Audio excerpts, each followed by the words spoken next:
the Philippine Heart Center, pericarditis. Okay. And then this one po ang X-ray ko po yata yun for last month. Pinaka, dumami na naman ng October to, no? October to, no? opo. Okay. Tapos ito yung CT scan. Ginawa natin yan nung naka-admit ka pa. Opo, na naka-admit ko. Tapos, sabi po kasi ni Doc Olivas, Doc, ano raw po, pwede na raw pong tanggalin ito. Okay. Pag wala ng tubig kasi, pwede na natin tanggalin yan. Sino nga ba nag-insert niyan? Si Dr. Doc Bustos? Bustos po. Papabalikin kita sa kanya kasi tatahiin niya yan, ha? Parinig ako. Inhale exhale. May pa? Exhale. Kanan kaliwa ang tubig. Nasaan yung tubo mo? Andito po sa Yung kaliwa. Oo, wala ng tubig. Pwede na yung patanggal, ha? Tapos, sir, na-explain ko na sa'yo yan, di ba? Sabi ko sa'yo, pwede siya magpabalik-balik dahil nga sa status ng puso mo. But as early as now, dahil wala na tayong lumalabas, I can give the referral back to Dr. Bustos. Patanggal mo na po yung tube. Okay? Yung tube. Pag ganyan, limit ng fluid, tuloy yung pampaihi. Obserbahan ng sintomas, ha? Furosemide po ulit. Yes, binigyan ka ni Doc, di ba? Opo, meron po akong furosemide. Tuloy-tuloy po yun, ha? Okay lang. Pwedeng outpatient po yung Yes, ilang taon ka? 35 po. Dr. Bustos. Surgery. Sabi rin po ni Doc Olivas, Hmm. may tutusok lang daw po sa akin. Yung butas daw dito, magiging peklat na. Yes, opo. Actually, hihilahin lang yan ni Doktor. At hindi ako magtatanggal ng tube, ha? Hihilahin lang yan ni Doktor and then isasara lang niya yung mismong sugat. Okay? Tapos pwede na po magsimula yung sa pan-TB nun. O, Yung sa TB natin, ano pang naging positive test natin doon? Meron pa ba? wala po naging... Anong findings natin dito? Ay, hindi ba po na... Ngayon pa lang niyo po mababa. Yung official reading nito. Visual reading yan.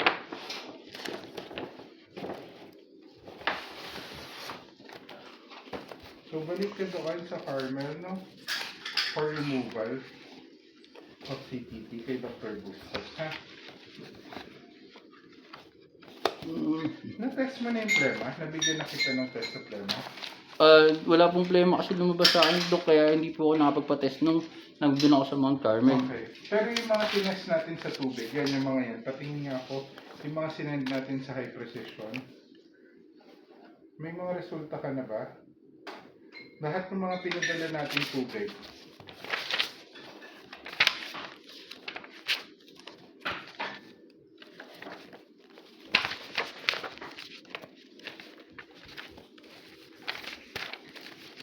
So, ano ba itsura ng result ng CT scan? Ganito din po ang itsura. Kapareho po nito. So, pareho.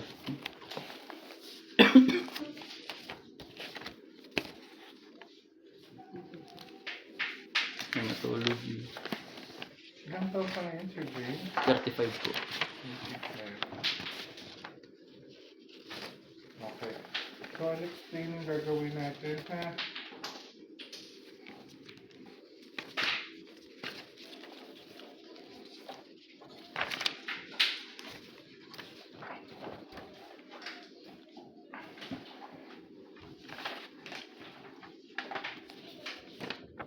Ito po yata. Ano po ba?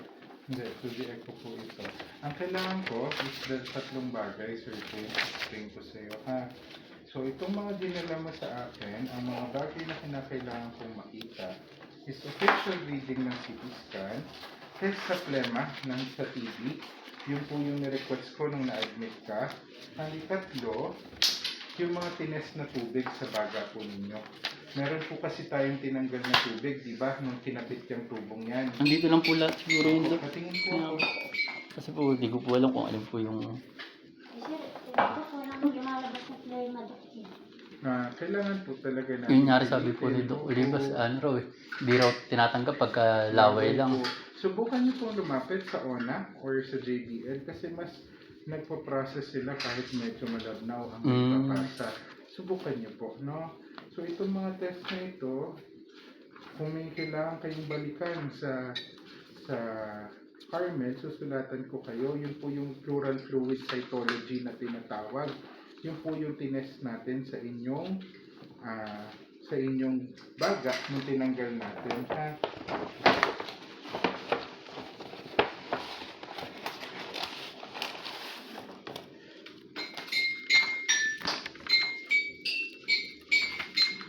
Wala ata dito, Sir James. Ito po yan. Tingnan niyo. Ultrasound report. Ultrasound report din po ito. Wala nga po dito. Isulat ko na lang, Sir James, yung babalikan nyo. Para pag nag-follow up kayo kay Dr. Bustos sa Mount Carmel po, ay madala ninyo. No? So, isusulat ko po dito ang ating mga kailangan. Sulat.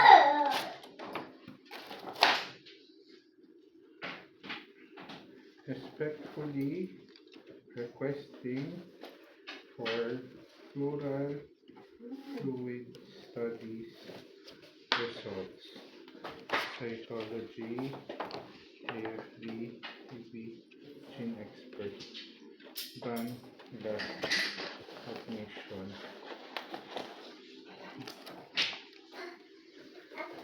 Nasa record pa naman po nila yung Dok, no? Kadalasan po, no? Okay, Sir James, ito po yung dadali natin pagdating doon. Hingin po natin ang resulta ng ating mga test na ginawa nung na-admit po kayo sa baga. Okay? Opo. Ito po yung test sa plema na sinabi ko sa inyo. Punta kayo ng ONA or JBL para mas mabilis makapag-submit. Saan po ba yung ONA? Sa hospital ng Angeles. Ay, taga-saan ba kayo? Bulacan pa. Hindi, Bulacan po ako ngayon nung uuwi. Pero, abang nandito po, baka... Sa Angeles lang po yan sa loob, no? Okay? Ito po ay yung referral kay Dr. Bustos para patanggal na natin po yung tubo. Malinaw? Okay. Ang balik sa akin po, syempre prioritize what's the cause, no? Kung ang dahilan natin is puso talaga, kung bakit nagkakaganon, baka kasi TB ang dahilan. That's why pinupush ko na yung workup ng TB natin simula nung naka-admit ka pa. Okay, so I need that test para masimulan kita ng gamot kung kinakailangan. Basta may resulta, please balikan mo ko kaagad dito. Malinaw? Opo. Sige. Sa kinuha ko na rin po yung schedule nyo para Yes, sa Fever sa sa clinic. Sintro. Yes, okay. So again, Dr. Bustos, papatanggal, test sa plema, pagawa agad. Ito po yung sa lab ng Lady of Mount Carmel para makuha natin yung mga test sa TB na ginawa sa baga mo noon.